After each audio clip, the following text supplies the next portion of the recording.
सभी को प्रणाम, अनंत अनंत आभार। आज के स्वाध्याय में आप सभी का हृदय से स्वागत है। परम पूज्य गुरुदेव, परम वंदनीय माता जी, माँ आनंदमयी की दिव्य उपस्थिति में आइए आज का स्वाध्याय आरंभ करते हैं। डे 49, शीर्षक है कल्प वृक्ष। ग्रीष्म ऋतु, गर्मी का मौसम था। पहाड़ी मार्ग की उतराई चढ़ाई को पार करता हुआ एक पथिक राहगीर चलता जा रहा था। थका हारा वह एक छायादार पेड़ के नीचे बैठ गया। पहाड़ी हवा के झोंकों ने उसके थके हुए तन मन पर मानो ठंडक का आरामदायक मरहम लगा दिया। दूर दूर तक के सभी पेड़ रंग बिरंगे फूलों से लदे हुए थे। राहगीर जिस पेड़ के नीचे बैठा था, संयोग से वह कल्प वृक्ष था, अर्थात मनचाही वस्तु देने वाला था। यद्यपि इस बात से वह अनजान था। थके हारे राहगीर ने पेड़ का आश्रय लिया था। अब उसकी थकावट दूर होने लगती है और उसको प्यास महसूस होती है। वह सोचने लगा, आहा, यदि अभी मुझे ठंडा पानी मिल जाता तो बड़ा ही अच्छा होता। पर यहाँ तो दूर दूर तक कोई बस्ती का नामो निशान तक नहीं है जहाँ मुझे एक गिलास पानी भी मिल जाए। ऐसा सोचकर वह इधर उधर नज़र घुमाता है। इतने में वह देखता है कि एक आधी उम्र की औरत सिर पर पानी का घड़ा रखे उसकी ओर ही आ रही है। वह पानी मांगे या नहीं, यह सोच ही रहा था कि वह औरत उसी के सामने घड़ा लेकर आ जाती है और पूछती है, ए राहगीर, तुम यदि प्यासे हो तो पानी दे सकती हूँ, पानी चाहिए? राहगीर हैरान हो गया। बोला, पानी मिल जाए यह तो बहुत ही अच्छा होगा, प्यास से गला सूख रहा है। पनिहारी ने उसको पानी पिलाया। सुशीतल सुस्वादु जल था। उसने जी भरकर पानी भी पी लिया। पनिहारी महिला अपने रास्ते चल पड़ी। प्यास मिटी तो भूख ने दस्तक दी। यह तो होना ही था। पहाड़ी मार्ग सुबह से चढ़ाई उतराई करने के बाद भूख लगना तो स्वाभाविक ही था। वह सोचने लगा, पानी तो मिल गया, अब खाने के लिए भी कुछ मिल जाता तो सोने में सुहागा हो जाता। पुनः हैरानी की बारी आती है। वह देखता है कि पहाड़ की तराई से एक सज्जन नाना प्रकार की भोजन सामग्री से सजी हुई एक थाली हाथ में लेकर ऊपर की ओर चले जा रहे हैं। थाली पूरी, कचौरी, लड्डू, मिठाई से भरी हुई थी।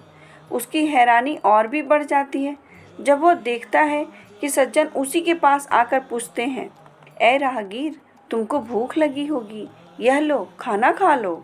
सज्जन के मनचाहे मीठे बोल सुनकर राहगीर खुशी से झूम उठता है।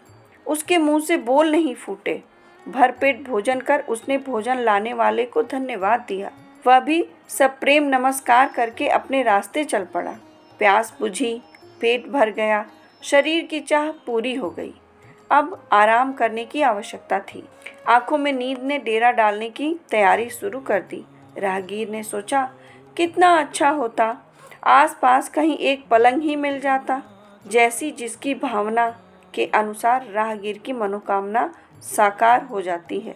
दक्षिण दिशा की ओर नजर डालते ही वह देखता है कि दूध जैसी चादर से ढकी हुई एक शैया तैयार है, मानो उसी के लिए हो।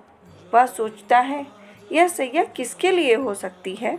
चारों ओर बस्ती का नामो निशान तक नहीं है और यह शैया? राहगीर और आगे सोच नहीं सका। उसकी दोनों आंखें नींद से बोझिल हो रही थीं। वह जाकर उस दूधिया शैया पर लेट जाता है।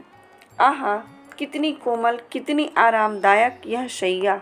वह इस शैया पर लेट तो गया, अब नींद के बदले उसके मन में शंका उत्पन्न होने लगी। वह सोचने लगा, यह कैसी बात है?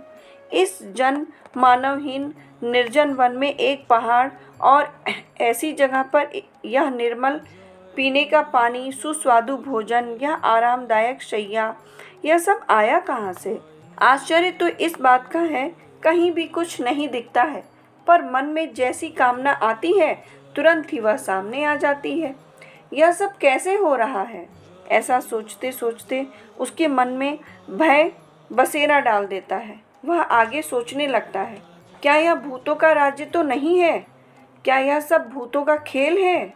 यदि ऐसा ही है तो अभी यदि एक भूत आकर यहाँ खड़ा हो जाता है तब मैं क्या करूँगा?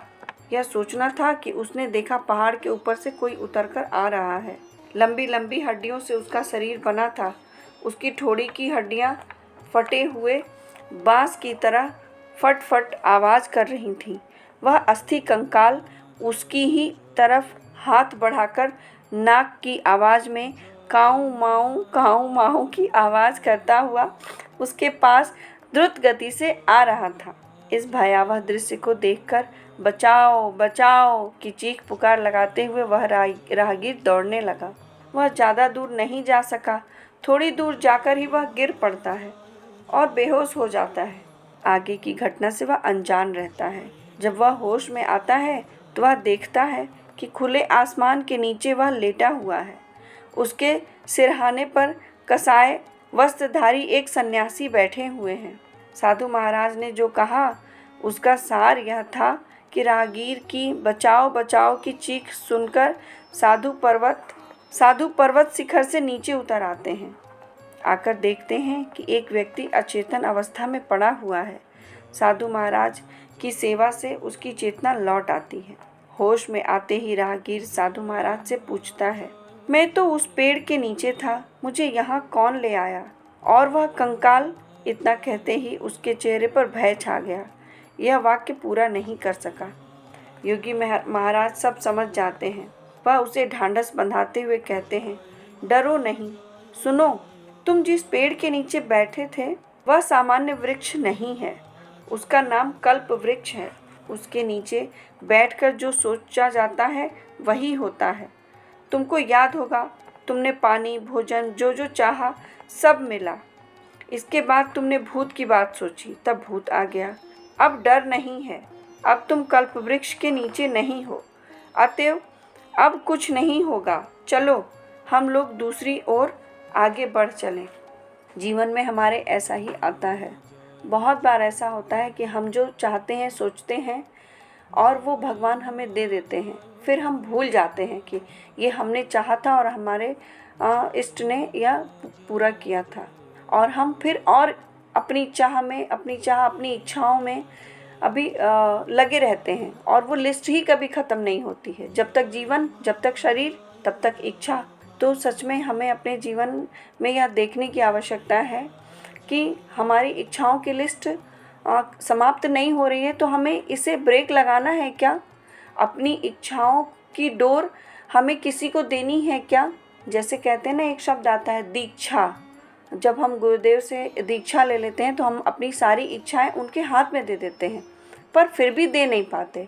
फिर भी हम अपने जीवन को स्वयं ही चलाते रहते हैं। तो गुरुदेव भी कहते हैं कि ठीक है बेटा, तू चला ले, जब तुझसे हो जाए तो तू बताना, तब मैं देख लूँगा। फिर भी वे करते रहते हैं। तो यह सीख ही हमें देना चाहते हैं गुरुदेव कि हम अपने जीवन में इस लर्निंग को अपनाएं और उसे जीवंत करके देखें कि सच में अपने जीवन की डोर को हम अपने इष्ट के हाथों में देकर तो देखें।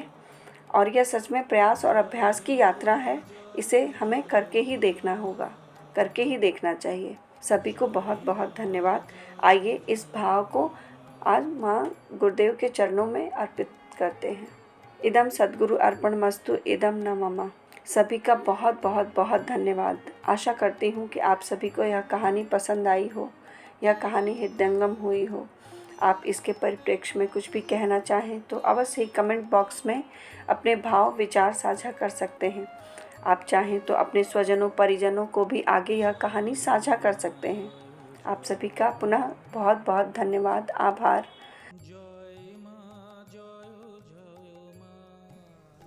हमारे YouTube चैनल को सब्सक्राइब कीजिए और बेल आइकन पर क्लिक कीजिए ताकि आने वाली सभी वीडियो की नोटिफिकेशन आपको मिलती रहे।